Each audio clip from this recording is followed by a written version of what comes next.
Good morning, everyone. It's Friday. It is Friday grief chat time. And it's Jill, not Jill and Deb. Deb is taking some time back this week. And that is something where we practice what we preach. When you have had a lot go on, when you are recovering from stuff going on in your life or your family's life, there are those times when you need to just say, you know what? It is time for me to not put any expectations, to go away, to hang up the phone, to stop answering email, get the things done before I go, schedule the things for when I get back, and block out the time. And Deb is doing that this week. And I hope everyone will post some comments wishing her good time away and a warm welcome for next when she returns next week. I'll be doing the same thing at the end of September when I take off for a week at sea in Alaska. So I would love to see everyone who watches this show or listens to us afterwards be willing to take that step back when they need to. It's what helps us get through this world, right? So I understand some of you have been having trouble seeing the live feed. I encourage you to also listen on our podcast. We are on multiple podcast platforms under Humor, Grace, and Grief. You can also find us every time you look at facebook.com/Friday Grief Chat. The page is called Humor, Grace, and Grief, but it is listed as Friday Grief Chat. You can listen to us. You can watch old videos. They're all on there. They don't disappear. We love to have you watch old ones. We love it when you hit a like or a follow. That helps us be found. We know that we're a small, tiny little thing. We know, though, that people tell us that they get a lot from listening. So I hope we can continue to do that. And to that end, today, I've spent all week doing sort of basic grief stuff with folks, both publicly and privately. I spent part of last evening getting someone I've known for a long time linked into hospice. There are a lot of folks who don't know some of the basics about grief.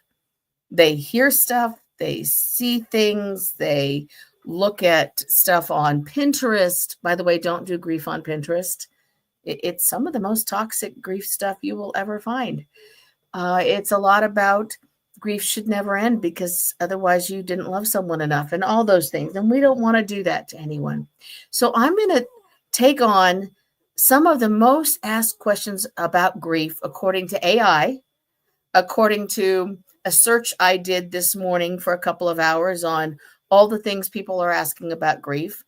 And if you are an advanced grief practitioner, you know this stuff. But if you're not, or if you have someone you know who is in the middle of grief or is about to be going into grief, these are some of the questions. This is my personal opinion, but it comes from having been widowed twice, having lost my parents, having lost lots of pets, having been a hospice social worker for many years, and owning that fancy LCSW. So take it for what it's worth, because everybody's experience of grief and everybody's opinion about grief is absolutely individual and absolutely their own. There isn't a right, there isn't a wrong. This is the answers to the most asked questions about grief. Grief 101, according to Jill. And if Deb were here, she'd probably be saying most of the same things, probably in different language. And we'd both be saying it with a sense of humor, but also with the sensitivity that comes from having walked the walk with others and having walked the walk ourselves. So let's try this. This is the first time I've used PowerPoint while doing the show, but we're going to see how this works. Oh my gosh, the slides change. How exciting. If you are listening to this, I'm going to read the slides so that you can know what's up. One of the first questions, how long does grief last? And when will I feel better? You know, that is something that I hear the first time every griever walks into my office or comes onto my screen. It's something that I hear when I'm checking out at the grocery store and I'm wearing a grief t-shirt, or I'm in an Uber or on the way to a conference and the driver realizes that I do grief for a living. It is the thing that we all want to know is, I'm going to feel better. And yes, the answer is you will feel better. You absolutely will. But you can't tell one person that their grief is going to last the same length as your grief. And it's not about the type of loss. It's not about how the loss happened. It's not about how many losses, because some people do really well with multiple losses following those waves, and some people don't. It is about how you learn to do grief as a child. It's about what kind of support system you have around you. It's about, are you taking care of yourself to the best of your ability while grieving or while in anticipatory grief? It's about, did you get to do anticipatory grief or not? It's, did you have a conflicted relationship with the person who died or not? It's all those things wrapped up in this giant hurricane. Think about Hurricane Erin off the coast of the United States right now. Put all the things that go into how we learn how to do grief and what our grief is including, and all the losses we haven't grieved that we should have before. And yes, I said should. That is what determines how long grief is going to last. What you are doing is completely normal. You are grieving the right way, unless you are exhibiting and engaging in some behaviors that are self-destructive, or this has been going on for so long that you are uncomfortable with it and you feel like you need to be working through this and be done. Nobody else gets to decide how fast your grief goes or how slow. It's up to you. And that goes for grief for deaths and grief for other losses. It's entirely up to you and the background you're coming in from. Feel free to put comments in and tell me if you disagree. Let's see if I can go to the next slide. Oh, it's not letting me. That's fascinating. It's only got 2 slides. Well, let's be done with that then, shall we? I will revert to my list that we have, and I will get rid of the slide deck. I'm so sorry that we didn't get to do the whole slide deck. Remove that from the studio. There we go. It's gone. What are some of the other things that people ask about? And I will do this from memory because there were a lot. One was about the 5 stages. You know how Deb and I feel about that. The 5 stages of grief belong in anticipatory grief. They don't belong in post-loss grief unless you haven't had the chance to do anticipatory grief and you need the chance to work through some of those things or to understand what was happening with your loved one when they weren't telling you they were dying. So you were being targeted by those 5 stages and you didn't understand that that was what was coming at you. Another question, what do I do if I'm grieving in public? What do I do if I'm in public and something is going wrong and I can't keep it together anymore? One ChatGPT idea was wear sunglasses. Okay, so that's fun. You're in the grocery store and you're wearing dark sunglasses because nobody's going to wonder who Jackie Kennedy is in the grocery store, right? I don't advocate the sunglasses thing because that actually makes people pay more attention to you. I would instead advocate for when you walk into someplace public, if you are uncomfortable with the idea of demonstrating your emotions if they come out, is look for a place to duck to or bring something you can look at so you look like you're busy. Bring a journal that has your grocery list supposedly in it so you can just pull over and start studiously looking for what you're supposed to be looking for in the store, but you're not. Personally, I go to the frozen peas because no one's going to bother me in the frozen peas. So find your spot in the store and go there. Another question was, how do I get used to going out by myself? Or what happens? Oh, we're having trouble streaming to Facebook. This is an issue on Facebook's. It's possible that the stream was ended or deleted. No, it's not. Please check Facebook to ensure the stream looks okay. Let's see. Does the stream look okay?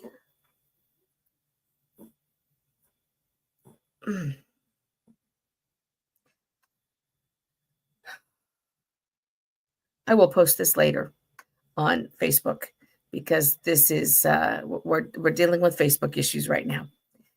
When we are having moments and we have to go out in public again, some people are perfectly comfortable with it. When I was widowed, I didn't feel bad about going out to a restaurant, to a coffee shop. I needed the break from people. I needed to have people stop telling me what to do and what to think and how to do it. It gave me a chance to take a deep breath. If you're not one of those folks, find a trusted friend and go with them and do some practice runs. Go out for appetizers at 3:00 in the afternoon on Saturday and practice being in public. Sit at the bar. There is nothing more fun than going into a restaurant that actually has like the bar stools and you can eat like a diner. You can chat with people or not because there's always a menu to study. Find those places. Select your places. Don't subject yourself. Another question is, am I going crazy? That is such a common question for grievers. And the answer is no. Your brain is probably overwhelmed. Your brain is feeling like, I just can't. I can't even think. And you're right, you can't, because when you are grieving, all of your brain chemistries go off sideways. You're not a good driver. You're not a good thinker. You're not a good planner. You need a calendar and then a backup calendar. And you may need a therapist. Not necessarily have to have a therapist. And therapists don't come after me. Not every therapist is a good grief therapist. And not everybody who's grieving needs a therapist. But if you do need a therapist, ask around and find someone who knows what they're doing. If instead you want to find someone in your faith walk, make sure it's someone who knows what they are doing with grief. At my church, we happen to have a leader, a minister who actually was a chaplain with hospice and was a chaplain in a major hospital system. Okay, Kristen gets grief. But we've had other ministers who didn't. And that means that they need some training and they need to maybe do some hospice ride-alongs. Find someone who understands grief, who's not going to advise you in a way that causes you to question how you are doing grief or what you need to do to take care of yourself. Another question is, what happens if I find myself drinking too much? Okay, that's one of the red flags. What happens if I find myself hurting so much that I'd rather poke it myself than feel the internalized pain of the loss of the person I loved? That's when you need a therapist. That's when you need to tell someone. Doesn't necessarily mean that you're going to end up in an inpatient unit. That's kind of rare. But it does mean you need some support and some help. And it means you need some things to distract yourself while you are coping with this. It also means you need to widen your circle of support in some way, shape, or form. Find a grief group, a safe one. Order some coloring books and go out to a coffee shop and color where you might generate some conversation. Reach out to an old friend. Go to the shelter and find a senior oodle who needs a home. Or I'll send you Zorro. I'd be happy to share Zorro with you. He could come as an only dog and I will bring him to you personally. Right? If you are finding red flags in your life, if you're not sleeping at all, if you are going on 2 hours of sleep and you are finding yourself nodding off while you're driving, red flags, that means you need some extra help. And if you see someone doing that, don't let them suffer by themselves. Say something. Not confrontationally, conversationally. Go get them, take them out, talk about what can I would like to offer you some extra support. Can I come by your house twice a week? Can I bring dinner in? Can we go out for a walk 3 times a week at the park? Can we go walk some dogs at a shelter? Did you know that a lot of the animal rescues need dog walkers and cat petterers? Do that. Find the connections. Connections reduce loneliness, which reduces the red flag symptoms. If you are someone who's had a history of depression, major depressive disorder, bipolar disorder, if you've got a family history of depression, then that's time to seek some additional help as well. But again, look for someone who really has the street cred to do grief. The way that therapists get those specialties on the sites that they're on is they check a box and say, I can do this. And some of them check every box. So look and see, how many specialties do they have? Nobody should have 22 specialties. We can all do anxiety and depression, but nobody should have 22 specialties. Good God, what happens if you see a cardiologist who says he does 22 different kinds of heart surgeries? No. Find a really good therapist. Ask around. Call a hospice. See if they know someone. Okay? There you go. That's Jill's infomercial for that. Other questions that come up. What if all I want to eat is carbs? You'll gain some weight? Yeah. Eating carbs is normal. It makes our brains happier. It really does. And while I was doing this search today, I laughed out loud a number of times when I saw some of the responses to how to balance the carb loading. And they all involve things like, if you have to have a candy bar, sprinkle it over a non-fat Greek yogurt. That works. You got protein, you got some healthy stuff, and you get your Snickers bar. I usually say if you have to have ice cream, put some broccoli on it, not kale. If you are not able to stomach meat proteins, make a can of beans. Then you can have your chips. And then you've got some protein and you got some carbs and some crunchies. There's lots of ways to handle the food issues. What we don't want is for you not to eat it all or to gain 100 pounds. And to that end, one thing you can also do for yourself is walk, right? I got a brand new watch this week. Let me see if I can make it light up. Oh, look how pretty that is, right? Add 100 steps a day. 100 steps a day will give you a brighter outlook. And even if it's 103, like it is here, sorry, Walter, today, you can walk in your house. I had a grief client who did 12,000 steps a day inside an 800 square foot house during the pandemic. Now, if she can do that, you can find a way to make a path and walk around the inside if it's too hot to go outside. I used to say go to a mall to go walking, but we don't have a lot of malls left. You can also do aqua exercise. There are lots of places around the country now where you can find a pool where they have exercise programs. There are lots of things you can do to give yourself exercise moments and clear your head. The more exercise, the better your brain will do, the better you will be in managing your grief. And if you eat the ice cream, you won't gain all the weight. Grief weight is normal. What about sleep? Yeah, grievers don't sleep. I acknowledge that completely. And that's how you know if a therapist knows grief. Because if the therapist says, well, you need to have sleep hygiene and sleep 8 hours a night, blah, blah, blah, right away, no, they don't know what they're doing. Because you do need sleep hygiene, but you don't need sleep hygiene that causes you to stress yourself out about not sleeping. Grievers react to stress and to loss and to changes in their world by changing their sleep patterns. And so what we want to do is give folks that you can, lost my train of thought.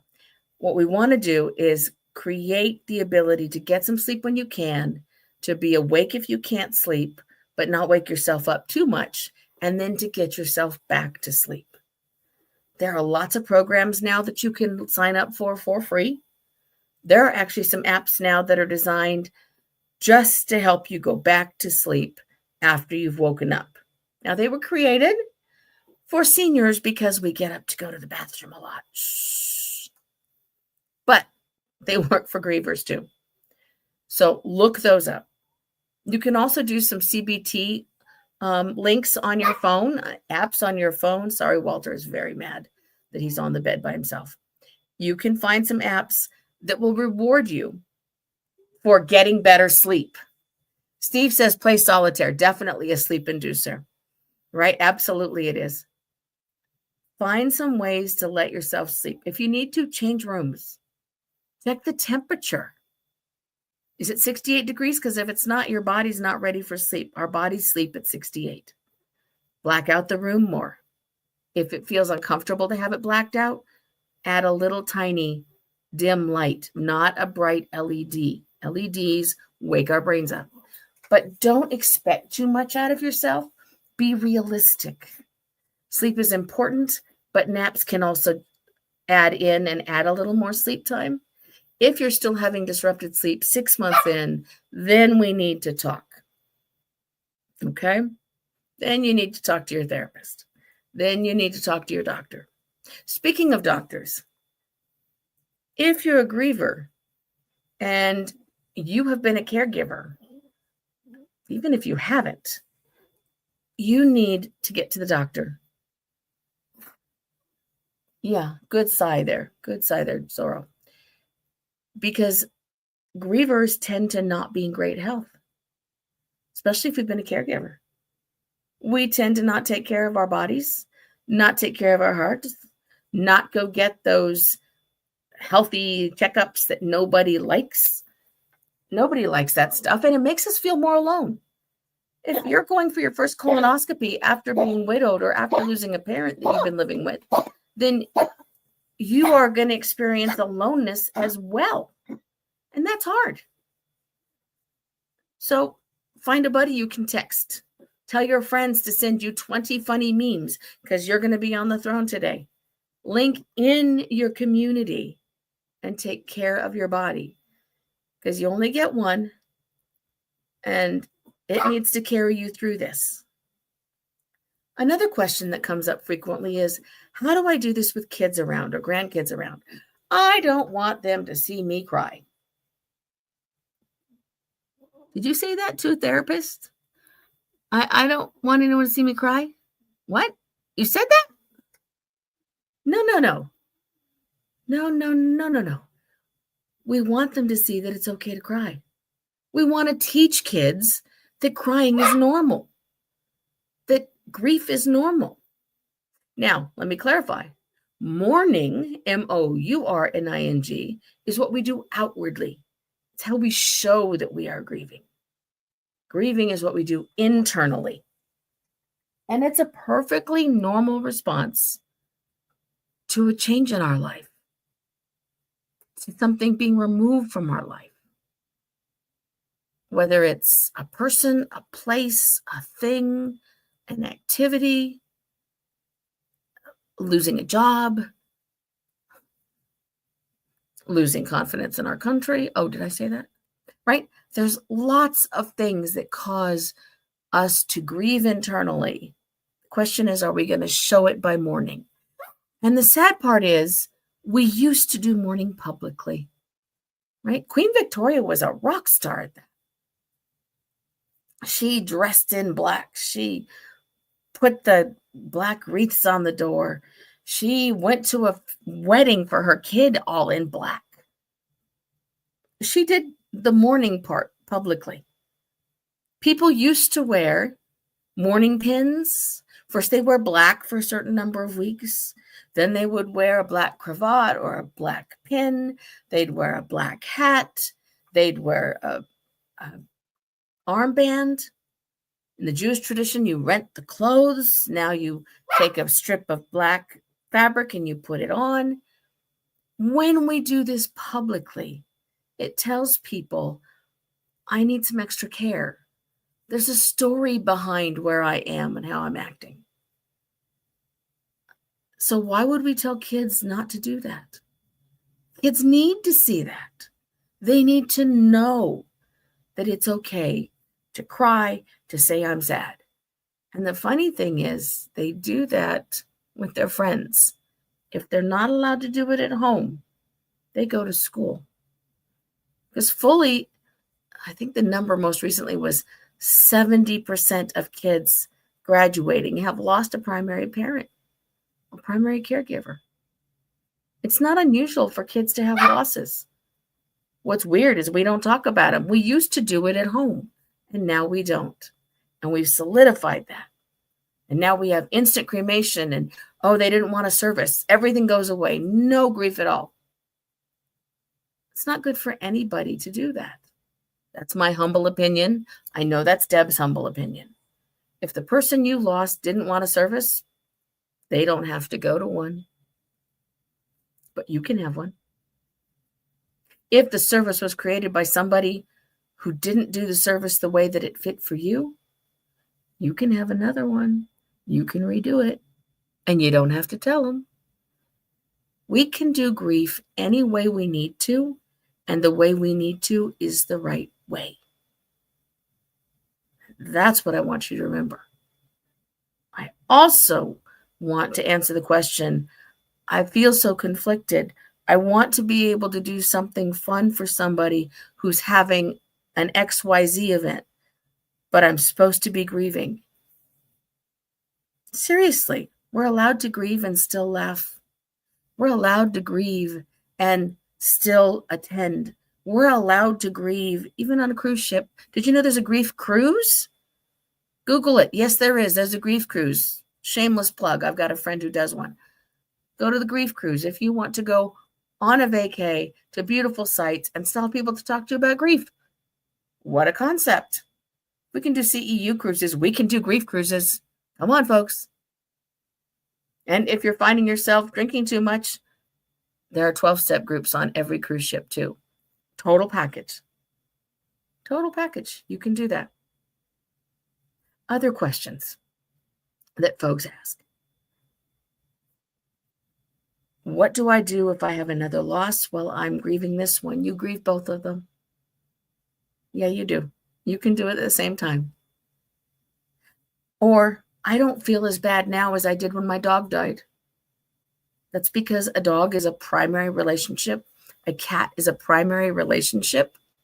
And it's really normal to have more intense feelings about the loss of something that you wrap in your arms every day, who waits for you, than about someone that you saw occasionally or you knew was going to be gone at some point. Pets are an intense loss. And the other question related to that was, do pets grieve? Yes, they do. Yep. And that is why when someone dies, you make sure that you have their scent on an article of clothing or a blanket, and you can pull it out if that pet needs it. When we adopted Zorro, who really is the dog from the dark side sometimes, he misses his mom, who could not keep him.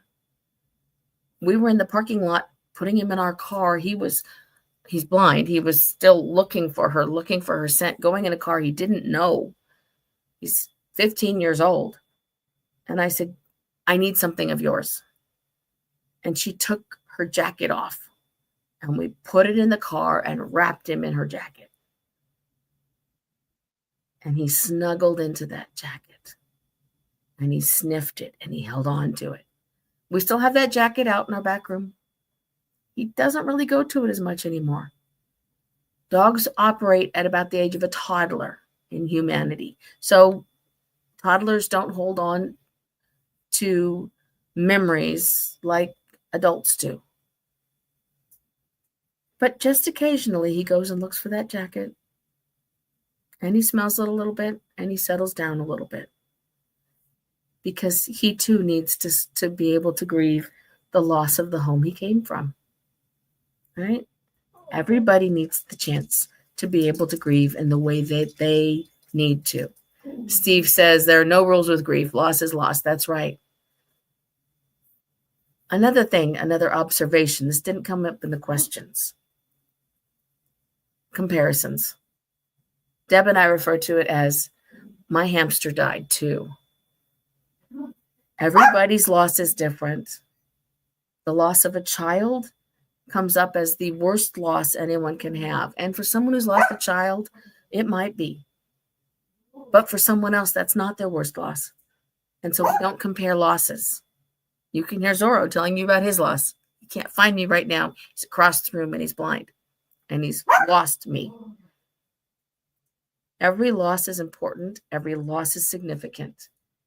And the way each and every one of you grieves is perfectly normal. We don't want you grieving forever. We don't want the intense mourning process to continue forever. We want it to go to, I'm going to remember my loved one in XYZ ways. I'm going to take them with me. I'm going to talk about them. I'm going to tell my friends who say I talk about them too much that this is how I'm grieving and it's normal. And my therapist gave me permission. And then we take that person with us so we don't have to grieve every moment of every day. And so we don't have to feel guilty on the days that feel good or the moments that feel good. When you catch yourself going, oh my gosh, I wasn't sad. I wasn't sad today. Great. You don't have to be sad every day. And to be honest, when I die, I want my kids to miss me, but I don't want them to be sad every day. I want them to remember some good things and remember me honestly. And I want them to pay attention to their kids and then their grandkids. That's the way that this works. Now, how do we remember people? You know, one of the things I really like is my daughter Chloe bought me this digital picture frame. And the whole family loads pictures into it.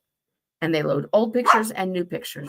So I can come out in the morning for my coffee at 6:07 a.m. with Zorro in my arm and have my mom smile at me, my dad smile at me, my Aunt Pat smile at me, Casper or Linda smile at me, or I could have my grandkids smiling at me, or a moment that Stacy and I were on a cruise ship, or any number of other things. And it doesn't mean that I'm grieving them. It means that I'm remembering them and making part of this life right now. And that they go with me. And so hey, Mom, happy Friday. Clink the cup of coffee. Because probably half her pictures have a cup of coffee. It doesn't mean I'm mourning. It means I'm remembering. And that is the goal. To go on with their memory, to carry them with us, to make Zorro stop barking, and to move into this new world that we didn't ask for, but that we can create on our own. And with that, I'm going to close out. Deb will be back next week. Please take your sense of humor with you as you navigate this weekend. If you're on the East Coast, be careful. Don't get in the water. There are rip currents, for goodness sake. If you're on the West Coast, stay inside. Good golly, it's hot. Daughter in Arizona, stay inside. It's too hot. Daughter in Kansas, stay inside. It's too hot. The rest of you, please take care of yourselves. Big hugs to everyone. I'll see you next week. Bye-bye.